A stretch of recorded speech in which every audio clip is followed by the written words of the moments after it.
Last video जरूर देखा होगा। आज की कहानी के अंदर मैं आपको ये बताना चाहता हूँ दोस्तों कि व्यक्ति को 100 साल जीने की आवश्यकता नहीं होती। अगर कुछ सोच ले या ठान ले अपने जीवन में कुछ करने की, तो अपनी अल्प आयु में भी वो बहुत बड़ी उपलब्धि प्राप्त कर सकता है और अपने कार्यों से इस संसार में अमर भी हो सकता है। तो दोस्तों आज की कहानी भी ऐसे एक महान व्यक्ति के ऊपर आधारित है। तो चलिए दोस्तों, मैं एडवोकेट पवन चौहान स्वागत करता हूँ आप सबका मेरे मोटिवेशन स्टोरी में। तो आज की कहानी की शुरुआत करते हैं जिसका टाइटल है आदि शंकराचार्य। जी हाँ दोस्तों, ये बहुत ही महान विद्वान व्यक्ति थे। ये जब छोटे थे तो इनके पिताजी का निधन हो गया था और इनका पालन पोषण इनकी माता ने ही किया था और बाद में इन्हें शिक्षा प्राप्त करने के लिए गुरु के पास में भेज दिया गया था और इन्होंने अपनी कम उम्र के अंदर ही वेद, वेदांग और सभी प्रकार के शास्त्रों को तीव्र गति से आत्मसात कर लिया था, अर्जित कर लिया था।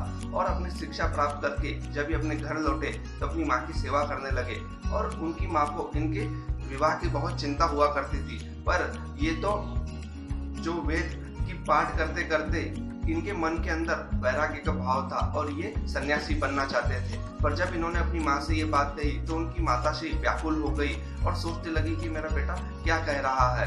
और उन्होंने तब तो उन्हें कोई उत्तर नहीं दिया और आज्ञा भी नहीं दी और समय बीतता गया। एक समय आया कि खुद आदि शंकराचार्य जब छोटे थे तो नदी में नहाने के लिए गए थे। तो नहाते समय एक मगर ने उनका पाँव पकड़ लिया था और वे जब बचाने के लिए अपने आप को बचाने के लिए जब मदद मांग रहे थे तो उसी समय उनकी माता श्री नदी के किनारे आ गई और उन्होंने देखा कि एक मगर ने मेरे बेटे को पकड़ लिया है और वो बहुत ही व्याकुल हो गई और वहाँ कोई नहीं था उन्हें बचाने के लिए और परिस्थितियाँ ऐसी हो गई थी कि मानो अब मगर उन्हें मार ही देगा। उसी समय आदि शंकराचार्य ने अपनी माता श्री से कहा कि आप मुझे सन्यासी बनने की आज्ञा दीजिए माता जी, क्योंकि अब मैं बच नहीं सकता और यही मेरी अंतिम इच्छा है कि मैं सन्यासी बनकर ही मरूं। तो माता की इच्छा न होते हुए भी उन्होंने अपने पुत्र से कहा कि बेटा जैसा तुम्हें ठीक लगता है करो, मैं तुम्हें आज्ञा देती हूँ सन्यासी बनने की। और जैसी माता ने अपने पुत्र को आज्ञा दी, आदि शंकराचार्य जी को जब आज्ञा दी, उसी समय ईश्वर की ऐसी कृपा हुई, परमात्मा की कृपा हुई कि उसी मगर ने तत्काल उसी क्षण उन्हें जीवित छोड़ दिया, उन्हें मारा नहीं दोस्तों।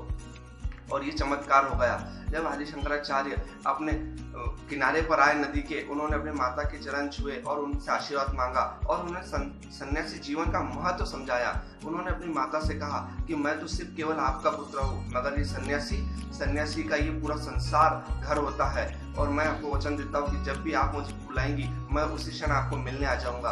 और उसके बाद उन्होंने सन्यासी जीवन की शिक्षा ली और दीक्षा प्राप्त की। और दोस्तों इनके जीवन का सबसे महत्वपूर्ण भाग ये है कि इन्होंने अपने जीवन काल के 8 वर्ष की उम्र में 4 वेदों का ज्ञान और 12 वर्ष की उम्र में सभी प्रकार के शास्त्रों का ज्ञान आत्मसात कर लिया था, अर्जित कर लिया था। और 16 वर्ष की आयु के अंदर इन्होंने 16 वर्ष की आयु में दोस्तों इन्होंने भाष्य ग्रंथ लिखे थे और 32वें वर्ष की आयु में ये परम धाम सुधार गए थे।